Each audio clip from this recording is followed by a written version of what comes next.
Being a superstar in the NBA is something that many people dream about while growing up, and for those who get there, might be one of the greatest accomplishments in their lives. However, while such a status comes with many benefits, it also comes with a few issues. Among the many things that star players have to deal with, the attention of the media might be the most troublesome to some, given that every little thing they do or say can end up as a headline with a completely different meaning. And if there's someone who knows something about that, well, it's Kyrie Irving, who's perhaps one of the most scrutinized players in the league. And even though most of what he says is usually taken out of context by the media, his latest comments on the Nets coaching do deserve some attention. Welcome to Courtside. Today we'll talk about Kyrie's view on the coaching of his team and why this is important to the team's future. Most NBA stars are judged for the way they play on the court, and then if they say something controversial out of the four lines, it might turn into a headline for a few days. However, in the case of Kyrie, things are a little different. Being one of the most talented players in the league, he rarely has an off night, but still, he's usually making the headlines because of the things he says instead of the way he plays. So when he gave his opinion about the hiring of Steve Nash as the head coach of the Brooklyn Nets, it didn't take long before everyone was criticizing the point guard for what he apparently said.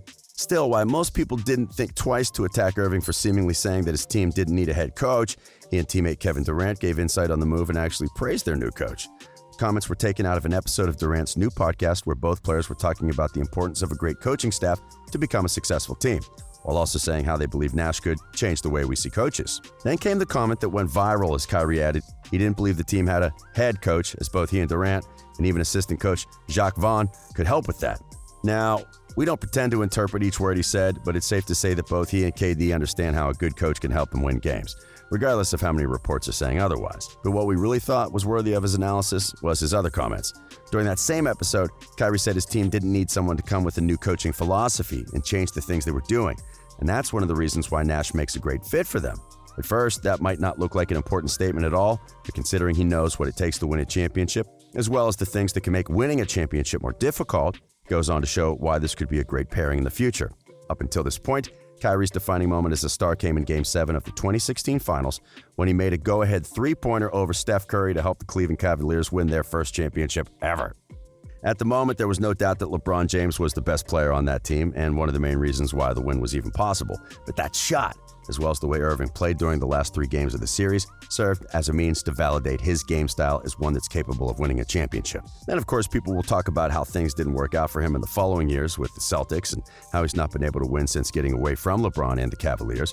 But that's exactly why you should have a good idea of how certain things can impact winning negatively. At the time he joined the Celtics, he expected to be the leader of a big three that consisted of him, Gordon Hayward, and Al Horford that should have been able to at least make it into the conference finals to challenge the Cavs for the East title.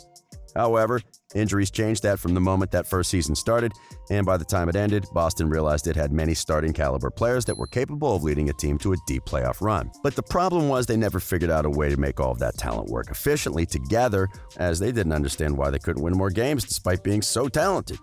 In the end, Irving left Boston and decided to join the Nets along with Durant to try to build a new championship contender from the ground up. But perhaps his first season in Brooklyn showed him a few things that reminded him of his time in Boston. The point guard was limited to just 20 appearances in the 2019-20 season, and while he played spectacularly in those games, his team wasn't playing well. As a matter of fact, after Kyrie was ruled out for the season, the Nets improved their winning record and had a few solid performances in the final games of the season inside the Orlando bubble. And while the easy thing to do would be point out Kyrie as a bad fit with the team, the truth is that things are a little more complicated than that. In the last couple of seasons, the Nets became known as an underdog team that was capable of going against anybody and playing great basketball despite what the difference in talent was. That team was built on the development of players that were overlooked by other teams, as well as the development of a resilient culture that fit the personality of the players that were on the roster at that time. But when the Nets replaced many of the players that were part of that culture with 2 superstars in Kyrie and KD, there needed to be multiple adjustments to adapt to the expectations that came with such talent. And while it was clear that it wouldn't be until the next season when they'd be able to play at full strength, most people expected them to at least turn into a solid playoff contender with the addition of Irving at the point guard position. But in the end, the team wasn't capable of playing good enough basketball with some of their new pieces, which ultimately caused Kenny Atkinson to step down as the team's coach and allowed them to perform better under Jacques Vaughn. Still, while Vaughn did as good as possible as interim coach, the team was looking for a name that could take their roster to a new level, and that's when Steve Nash came up. The hiring of Nash was criticized by some as it became one of the few occasions in which an inexperienced person was named as the head coach of a team with championship aspirations, and those who weren't happy with the move considered it to be a case of white privilege. Still, despite not having any previous experience as a coach, Nash wasn't hired because of white privilege, but because he was one of the greatest point guards to have ever played in the NBA, as well as one of the smartest basketball minds and best leaders in the league. Also, Brooklyn didn't acquire him thinking of how well he would do with the X's and the O's. They brought him in to be the leader of one of the most talented rosters in the league, as well as to put his players in positions where they can be the best versions of themselves. And that's where Kyrie's comments about not needing a new coaching philosophy come into play. Given that Vaughn will remain as the team's lead assistant coach, it's safe to say the things that worked out for the team during the last portion of the season won't suffer too many changes. So what does Nash have to do? Establish a system in which his players can be themselves, where there are clear roles on offense, and where both Irving and Durant have space and the freedom to create shots for themselves and their teammates. It sounds like an easy thing to do, but not all coaches like to take that kind of approach, and we can look at the Bulls for a good example of that. In Chicago, Jim Boylan tried to change the way his players played the game, and that resulted in a frustrating season for the players and a poor winning record for the team.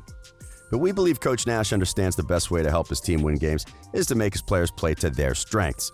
The fact that they'll have Kyrie and KD should make his job easier, as they're two of the most talented and experienced players in the league and can come up with plays of their own whenever the team needs a shot or two to fall.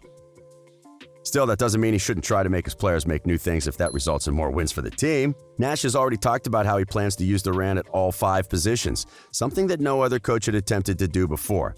If he does it, the Nets could create all kinds of matchup problems for opposing teams with KD's ability to score, pass the ball, and defend at a high level regardless of the position he plays in.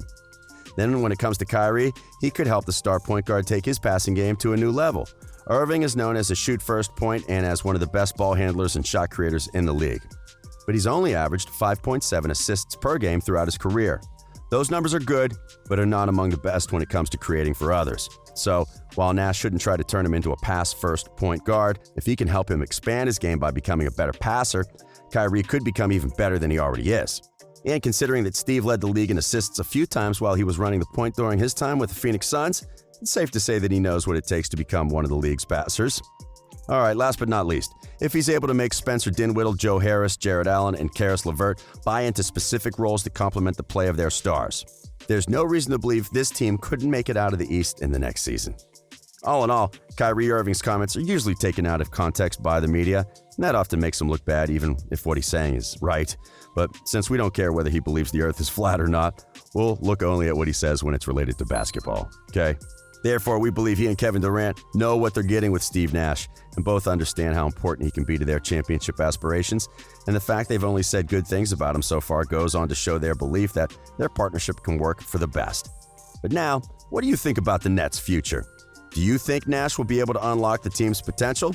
Let us know in the comments. We hope you've enjoyed today's video. If you did, remember to like it and subscribe to our channel for more NBA content, because we are Courtside.